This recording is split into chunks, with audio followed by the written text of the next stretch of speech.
A very good morning to all the judicial aspirants. Today we have one of the best teacher and the intellectuals of Bangalore. He is Sri Rohit Kamath Garu. Sri Rohit Kamath is an advocate, associate company secretary with over 9 years of experience and specialization in corporate law, startup strategy advisor and private equity investment. He has been empaneled as a counsel for the Karnataka Biodiversity Board, Government of Karnataka since 2020. He has been a consultant with SERA, NLSIU Bangalore for various projects under the initiative of ministries under the Government of India.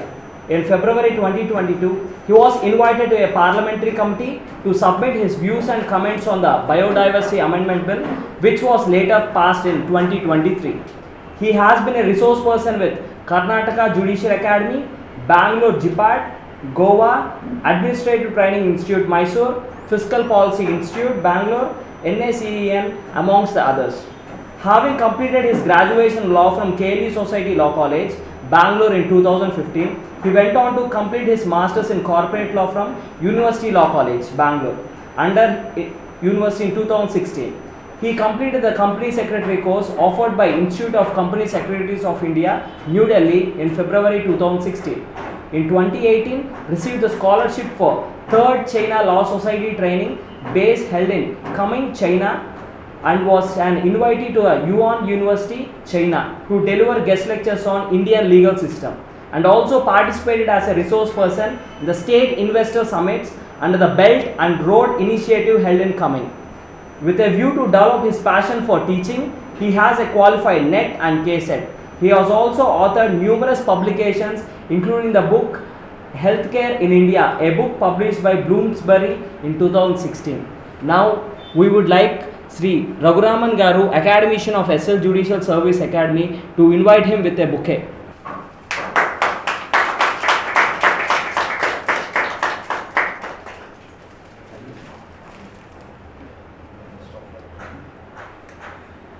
Now sir will start the Transfer of Property Act. I briefly refer to various specific transfers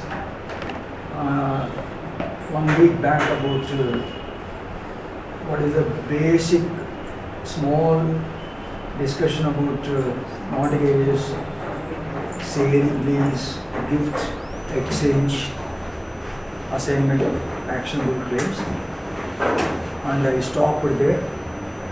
Now Rohit will be doing complete justice to the topic of transfer of property, how it is discussed in TP Act 1882 with reference to some case law study. I wish you all the best of luck, and please be attentive and try to get maximum benefit out of his lectures by having some clarifications, etc. from sir. So I will now leave the class for Rohit. He will commence the discussion. Thank you very much. Thank you, sir. Namaste, everyone. Yeah. So all good. Yeah. So couple of things here. What do you understand by transfer of property first, to begin with? If you look at the definition, okay. So there are two words that come here. One is transfer. The other is property. What is the difference between the two? Or what does it encompass? If you look at it, there are only two words here: transfer and property. What do you mean by transfer? The word transfer. Transfer the interest or rights. Okay, correct. Yes. So let us say I have an ancestral property. Okay, by my grandfather. He writes a will. Okay, and in the will he says this property shall go to Rohit. Is this transfer? Yes. Please note that is something called transmission. That is not transfer. What you meant to use, the word that you wanted to say is, you wanted to say the property will vest in me by virtue of the will. Okay. The difference here is, what is vesting is different from transfer and transmission. Okay. Now vesting, when I say the word vest, what does vest mean? Something that falls on someone, something that becomes acceptable or absorbed by one person. The right to take the class is vested in me by your founder, correct? Yeah, so it is vested in me. Now when I am taking the class, can any other teacher come and take the class? No. Why? Because it is vested in me. You are getting what vested means? So generally rights and liabilities become vested in an individual. Okay. So now transfer is one of the modes of vesting of rights. There can be other modes also. One other example that I gave you is that of a will, but that falls under the definition of transmission. So what does transfer of property mean then? You are getting my point. We are speaking about the same property. I told you, if I get some property by virtue of a will, it is not transfer. Then what is transfer of property? Excellent point. Please remember this particular aspect at all times. A transfer of property undertakes only when there are two living persons. Now for your judicial exam purposes, you have to remember this keyword, which is called inter vivos. Okay. Sometimes, for judicial examination aspirants and others, I am sure these words, Latin terms and all, will be relevant for you only for your examination. After you pass the exam, no one is going to come and ask you what is inter vivos. But you will have to remember these Latin terms for your examination, not just here in transfer of property, but also other subjects. Okay, so try and ensure that you make a list of key Latin words which you have to study for your examination. Now here we are speaking about transfer inter vivos. What does it mean? In case of a transfer, there are two different parties. One is a transferor, the other one is a transferee. Okay, so there are two parties here, and both the parties have to be living persons, and only then it will be covered under the Transfer of Property Act. Correct? Understood? Now let me change this question a little. Now my grandfather is also alive, I am also alive. Yeah, I am very much alive, yes. So I am just bringing back my grandfather from the dead. Okay, so now look at this particular stance. My grandfather decides to gift me a car. Okay, what is this? Is there a transfer? Is there property which is car? Now is it covered under the Transfer of Property Act 1882? No. Sorry? It's not covered in Because there is no clear interest. Because it's a movable property. Excellent. So here, when we are speaking about the Transfer of Property Act of 1882, we are only speaking about transfer of immovables, not movables. Okay, not movables, not intangible properties, but rather only those that are immovable properties. Okay, clear? So this is one of the other aspects that you also have to remember while you are going about the preparation for your judicial exam, because you may all of a sudden get a case study or case analysis method, and they will ask you to say which law is applicable for this. Now in a hurry or a spur of the moment you feel that it is an intangible asset, you should not immediately jump to here. So that brings you to the connotation that you need to know something. What are the different kinds of assets that are covered under the Transfer of Property Act? Okay, so you need to know what each kind of assets is. So what are the different types of assets? How many of you are from commerce? All from science, sir? Oh, excellent, good chemistry. Okay, yeah. So coming back to it, so basically when we speak about assets, there are different kinds. Okay, movable, immovable is one. So what is the difference? Anything that can be moved from one place to another is movable. Okay, anything that cannot be moved from one place to another, it is immovable properties. So examples are, car is a movable because it can move. Now Tesla is there, it can go automatically on its own also, right? So it still seems to be movable property, right? When you speak about immovable properties, what are they? Land, house. crops, okay, buildings, houses, yes. So standing timber, excellent. So these are the particular kinds of immovables. Basically, without affecting the value, if you cannot move them from one place to another, it is immovable. Today you have companies that do business like earth movers. Okay, they take sand from one place and then they go build that land in another place. In Dubai, there is one entire island that is constructed with sand on the ocean. So you have such things coming up, but please remember, even though those kind of aspects are coming in, the particular activity of that transfer of that sand that is there, no, it is not treated under the Transfer of Property Act. But after the sand is put on the water, on the ocean, and it is converted into a land, and then later on you sell that land, in that case it comes under the Transfer of Property Act. Clear? You are getting this picture? You take sand in India from the riverbed, right? Sand mining, okay? Sand is mined, taken and filled in another place, and then that land is sold. So then that is a proper transfer which falls under the Transfer of Property Act. Okay? So we will see what are the different kinds, in the further discussion that we will have. Okay? Now coming back to the categorization of assets, movable, immovable asset. Then what are the other kinds? Any idea? Fixed assets, current assets. Okay, now although this is not necessary for you for your examination purposes, but it is always good to have a brief understanding of the different kinds of assets that are there, so that you will know exactly how to differentiate. Okay, so generally the term fixed assets is used for things like land and buildings, okay, which is permanently fixed to the earth, is called fixed assets. Now here in that context, machineries which you speak of, okay, become an immovable asset because they are fixed permanently to the earth.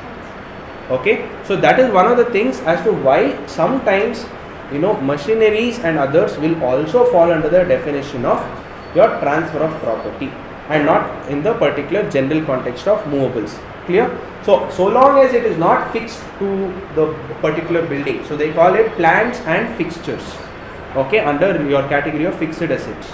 So here when you call about plants and machinery, the plant is itself the particular entire structure, foundational structure of the property. Okay, so therefore by virtue of the definition that is given under the Transfer of Property Act, it becomes an immovable asset and amenable under the Transfer of Property Act of 1882. Clear? The reason I am giving you this is, just because I said that land and building is fixed to the earth, tomorrow you might get a question in your examination, is this machinery part of Transfer of Property Act or not? Okay, so sometimes tick answers, when you do it, probably you will get confused. So don't get confused is what I am trying to tell you, because there are multiple things which you need to take into consideration, and we will probably by the end of this discussion in this class, you will probably have a better understanding how to identify whether Transfer of Property Act is applicable or not. Okay, so this is the basic category of assets that I would want you to remember. And then there is also a third category, tangible and intangible assets. Okay, now if we speak about land, building, all of these are also tangible assets. Okay, but these are tangible assets and immovable properties, so therefore they fall under the definition of Transfer of Property Act. Okay, but what about intangibles? Are intangibles movables? Can you move an intangible asset? When you cannot touch an intangible asset, it cannot be moved also, no? But do you think it falls under the definition of immovable property and Transfer of Property Act? No, right? Please understand, even though an intangible asset cannot be touched or cannot be moved, nonetheless it does not fall under the definition of Transfer of Property Act. What is example? Patents, copyrights, these are all intellectual properties. Okay, so here in those circumstances, whether you can bring it in or not, those are particular pointers that you need to remember.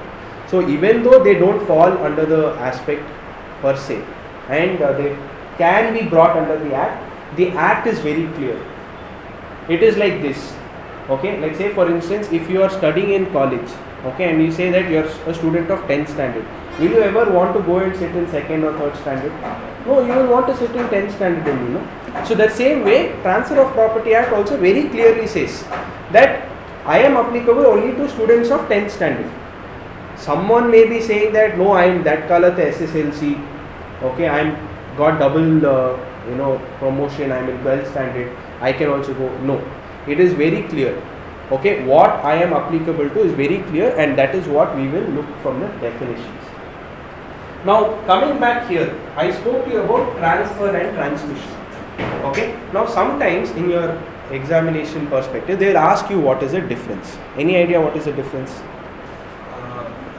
Transmission is the process of property Excellent. transfer. Excellent. So here, transfer is a positive act. Okay, it's a positive act in the sense I have to execute a document, or I have to sign or particular convey the property. Only then transfer will be complete. Whereas transmission is something called operation of law. I don't have to do anything. Just by the operation of the law, the property gets conveyed. In both these things, what gets conveyed or vested is the property. Okay, but the process of vesting and the process of conveying is different. Hope you are able to get it. Transfer means, here take this. This is transfer. Transmission is the building will be here. Okay, the fan, the fixtures, everything will be here. But because of some certain law or any particular aspect, the ownership will change. Okay, basically by virtue of a will. In case of the demise of the previous owner, the subsequent owner will get the particular property. So this is called transmission. Okay, it can be by virtue of a provision of law, or it can be by virtue of a will. Okay, so these are the various aspects as to what the difference is between transfer and transmission. Clear? Any doubts so far? Okay. Has anyone engaged in any particular act of transfer of property? You or your near dear ones? No? You have not? Have you seen a document how transfer of property takes place? Is there a rule that it has to be in a particular form? Where does it say that? Registration Act. Okay, excellent. So you know that the Transfer of Property Act is not the standalone law itself on transfer of property.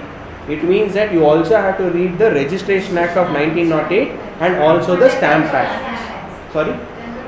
Yes, General Clauses Act, the definition is there. Where the proper, yes, perfect.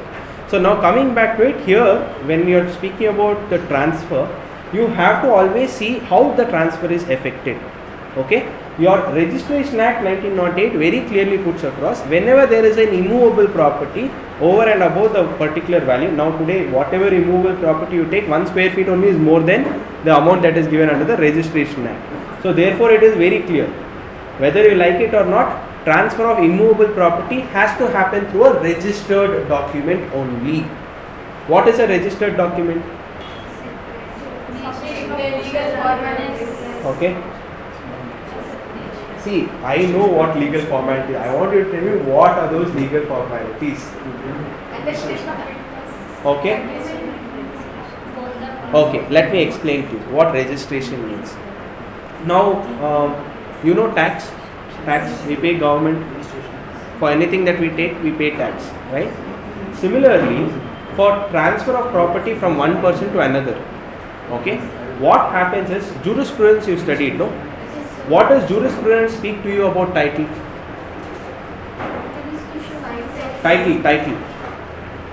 Title, ownership, possession. Have you heard of these words? Huh? So transfer of property talks about two main aspects in a property. One is ownership, the other one is possession. Okay? Ownership plus possession is equal to the bundle of rights in a particular property. Clear? So now here when you are looking at it, transfer of property talks how ownership is vested in another person. Okay? One of the particular rule of any particular property is that a property should always have an owner. Clear? You cannot say that the property is ownerless. Abandoned properties, okay? For example, abandoned properties gets acquired by the government.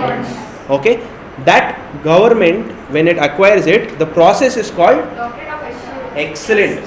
So doctrine of escheat, I'll write it here. Okay, doctrine of escheat, that is, it says any abandoned property shall be owned by the government.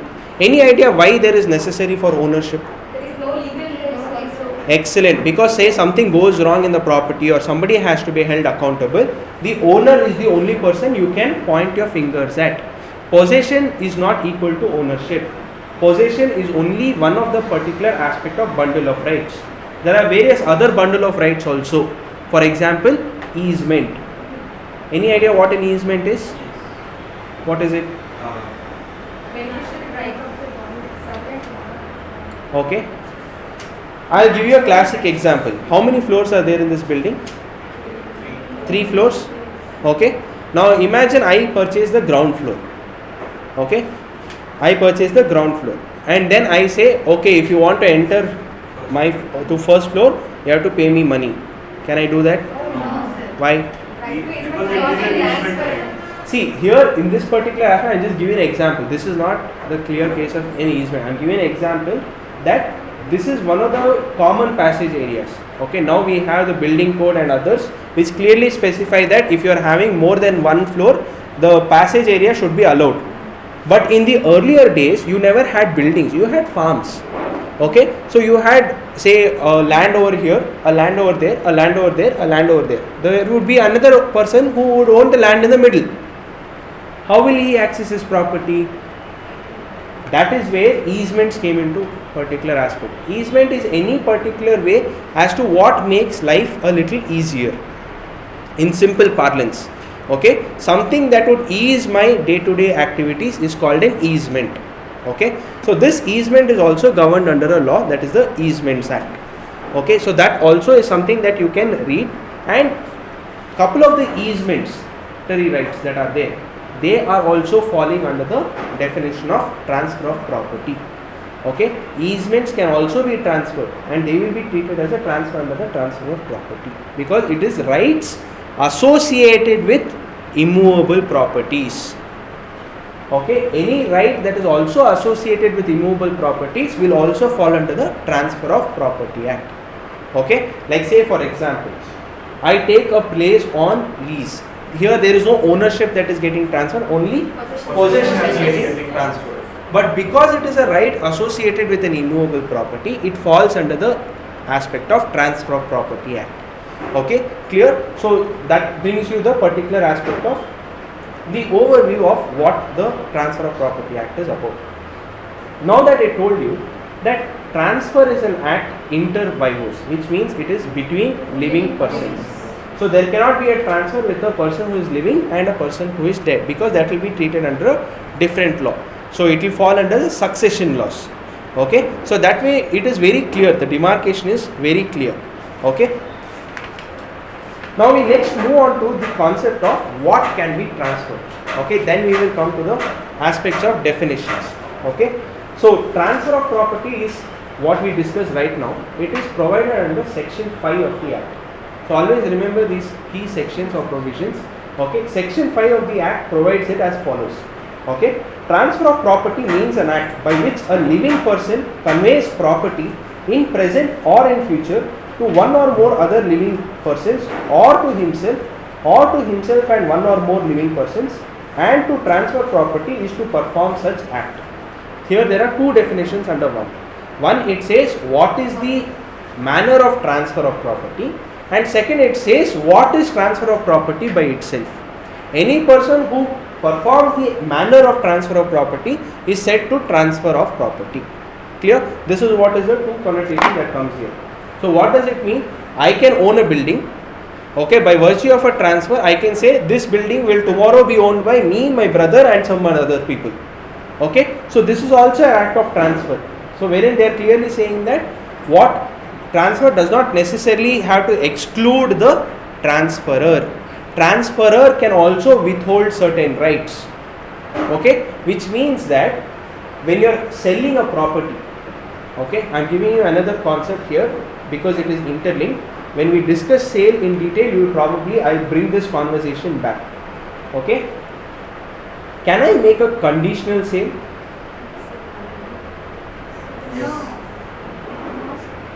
No? Yes? Some conditions, section 11. I'll come back to it. So now here one particular aspect is when I'm giving transfer of ownership, that should be absolute. Absolute. When I'm saying absolute, it should be absolute. Which means that you cannot impose any restriction on the person from taking the particular property to alienate it. But here, I'm speaking of a particular aspect where I say that, see, I am ready to transfer the property to you. Now here it says under transfer of property to one or more living persons or to himself and one or more others. Okay, look at this, or to himself or one or more others. I am entering into a sale deed and I am giving the sale deed the particular right to the purchaser, and along with it I am also giving myself the right, saying that tomorrow if you want to sell this property to another person, then I will be asked first to purchase it. If I refuse, only then somebody else can buy it. You are getting my point? So it is called, under law it is called the ROFR. Sorry? Yeah, I think somebody said one more word. It's called a preemptive right. Okay? So they are called a preemptive right. Preemptive right. A preemptive right is a particular, have you seen reservation? Okay? So when there is reservation that is there, who gets the first preference? The one who has reserved, right? So here the preemptive right is basically reservation of right. Okay, saying that earlier when we used to travel by bus, we used to put kerchief or something like that from the window and we used to run, and take the seat. Like that, now in case of contractual documents and others, instead of putting a kerchief, we put in a clause which is called right of first refusal or right of first purchase, which is either called ROFR or ROFP. Okay, these kind of clauses we put in the contract and we say that I should be given the right of first purchase in case tomorrow you are selling it. So this is a valid point which you can put in, because here, although I am creating a condition, I am not putting the entire condition as an absolute condition. It is a conditional condition which does not prevent him from acting if I refuse. Clear? I am only asking, first give me the chance. If I say no, you sell it to anyone else. Okay, it is very clear. You know why? Now let us say, I'll give you an example. I sell the property to my brother. Okay, because, oh no, he is asking for it, so let me sell it to him. Now my brother decides to sell it to some third person who I don't even know. Imagine a place where there is a common water source, a common path, a common way of entrance. Why will I want any third person entering my house? You are getting the concept? I want to enjoy my property. If I want to enjoy my property, I also need to have the adjacent property with someone who belongs to me. This is my idea and mindset. So here, to prevent or allow for such conditions, this particular condition of alienation is a valid condition. There is no prohibition under law. So it will not be falling under your section 10 of your Transfer of Property Act. Okay? Because section 5 itself says, by virtue of transfer of property, I can convey property to myself and another person. Okay? It does not say that I cannot give to another person. Okay? I can put a cross. But I cannot say that you shall sell the property to Mr. X only. That is something that I cannot do. Clear? Yeah? So, coming back here, we will move on to the particular definition of immovable property. Okay? All of you have a bear? Yes. Can somebody read what immovable property is? Immovable property, section 3. Does not include standing timber, growing crops or grass. Okay? That's it? Is there any other definition of immovable property where you can take from? Where is all that? Where is all that coming from? Attached to the earth definition is Where is it? interpretation clause only, sir. Yes, It is please. unnumbered, but it means attached to the earth. Yes, Means excellent. rooted in the earth, as in the case of trees and shrubs, embedded in the earth, as in the case of walls and buildings, or attached to what is so embedded for the permanent beneficial enjoyment of which it is attached. Clear? So here, one of the particular things that you need to understand is all these words that are used under the Immovable Property Act's definition are all interconnected. Now, when you are reading the word immovable property, it says that does not include standing timber, growing crops or grass.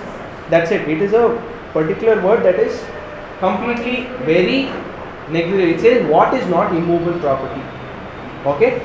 Then it actually comes across saying that something called attached to the earth. Now, one of the places where you have to read what is immovable property is a definition that is also given under the General Clauses Act. Okay? Under the General Clauses Act, you have the particular classification as to what is exactly an immovable property. So, GC Act plus your Transfer of Property Act, you get what is the concept of immovable property. Now, please note here, friends, when I am speaking of something that is attached to the earth, clause number C that is there, attached to what is so embedded for the permanent beneficial enjoyment of that to which it is attached. Now, this is how, the multiple judgments came across as to whether machinery is part of an immovable property or not. Are you getting my concept? So here, because of this introduction, so earlier you had these mills and others. Okay, so mills were all these large constructions wherein it was completely fixed to the land, and so tomorrow when you are selling the mill, is it to be treated as sale of mill as sale of goods or sale of mill under the immovable property? Yes, that is what the particular confusion was. Today we are very clearly saying that it is immovable property, but back in those days the confusion was whether it was to be treated as sale of goods or sale of immovable property or transfer of property under the Transfer of Property Act. Clear? That is where you have plethora of Supreme Court judgments which clearly says that the inclusion of that Annexure C definition, okay, attached to what is so embedded for permanent beneficial enjoyment. Now, if you remove that particular thing from the mill, it ceases to be a mill. It will just be a barren land. So nobody will want to buy a barren land as a mill for that particular purpose. So therefore it meant that it was for permanent beneficial enjoyment. If it was not the case for permanent beneficial enjoyment, then in those circumstances it will not be immovable property. Now here, that is where one small slight difference has come across. Today, in today's era, we got certain aspects wherein we have further gone about to create a bifurcation between sale of land and sale of apartment. Okay, in apartment sales today, you know what happens? You have two agreements. One is for part portion of the land. The second part you have is for the flat. Now please note here, if you have to do it as a combined aspect, the GST will be huge impact. Okay, there is also goods and service tax now to confuse us all even more. Back in those days we hardly had income tax act. Okay, and now today we also have goods and service tax act. So in order to reduce your tax burden, okay, what people have started to do is they have started splitting the sale between sale of immovable property, that is your interest in land, as a separate agreement, so that the cost of sale is lesser, okay, and the stamp duty that you pay is much lesser, and the registration fee you will pay is also on the much lesser value, because you are only selling a portion of the entire land's value, correct? So therefore, to prevent or avoid paying high amount of taxes, you have done this. So, and the sale of apartment is nothing, it is just the cost of all the fixtures and plus one small markup value. You are just immediately going about with the sale of apartment. Clear? So to reduce your tax burden, these are the kind of innovation that's coming across. So when you look at it, essentially in a sale of an apartment, if you look at it, even though the apartment is considered to be for permanent fixtures and others, okay, so it will be brought under the Transfer of Property Act. But for the purpose of the GST, the sale of the land will be treated as a separate transaction and sale of apartment or flat will be treated as a separate transaction. Okay, majority of the cases that come across is either because the person who has entered into the transaction has avoided to pay their taxes or has tried to reduce his burden of registration fee or stamp duty. This is one of the major reasons why you had a lot of these cases on registration of properties, on transfer of property and others. Okay, so this is one of the aspects that I wanted to discuss. Okay. Second, where if you go to the second definition that is there in the Transfer of Property Act, they speak about something called instrument. Okay. Here it is very clear. Instrument means a non-testamentary instrument. Okay. I gave you the example of the concept of transmission and succession. Okay. All documents that have been done for succession purposes. Okay. They are all also called as testamentary documents. Okay. So testamentary because when the person's document is being treated as valid or accepted as valid, he is not there. It is only his words that are there. That is why it is called will or testament. Okay, because the person will never be coming across to say what he wanted to say. It is only that document. That is why they are called testamentary documents. Clear? So here under the Transfer of Property Act, whenever the word instrument is used, it only refers to a non-testamentary instrument and nothing else. Clear? Yeah. The next point is attestate. Now here one of the particular aspects, this is where the concept of attestation of documents comes across. Whenever we have an agreement or anywhere, we say that it has to be attested by witnesses. How many witnesses? At least 2 witnesses. Okay. So the witnesses will also have to state that they have seen the person sign and where the place is signed and at what time. Necessary? Huh? Yeah. Okay, only date and place is necessary. Timing, if you want to put, you can put. But now we have all your scanned OCR scanned registrations. So even the time at which it is registered is becoming entered. Earlier days, the time of travel was much longer. Okay, so if you were on one date on one place, probably you will not be at another location on the same day. But today, the time of travel has reduced like anything. 4 hours I am here, in another 4 hours if I want I can be in Bangalore. Correct? There is no particular restriction on that. So, plea of alibi could become a issue. So that is why time of signing is also sometimes accentuated in respect of transfer of property or execution of documents. Okay, so in case not here or in case you decide to continue to practice or any time in those aspects, also mention the time at which the signatures are done. Okay, so that is one of the aspects. So that is what the term attested means. Then the next aspect is the concept of registered. Okay, registered means registered in any part of the territories to which this act extends to under the law for the time being enforced for regulating the registration of documents. Back in those days, registration meant going and giving the documents with the sub-registrar and collecting it after 3 days. That was what registration meant back in those days. Today, the process of registration is completely different. You have to go there with the document unsigned. You have to sign there in the sub-registrar's office. You have to give your fingerprint. You have to get your face scanned, take a photo. Your photo has to be fixed. The document which you submit for registration will be printed along with all those informations. Okay, and then you will have to affix your thumbprint at multiple locations. Now this is what is a process of registration. 15 years ago, if you would ask them, the people will be like, what is this process? We do not know, we have a completely different process. Now that is where it clearly puts across. Registration means whatever amendments take place or whatever new law comes into effect for the purpose of registration, that is what registration means.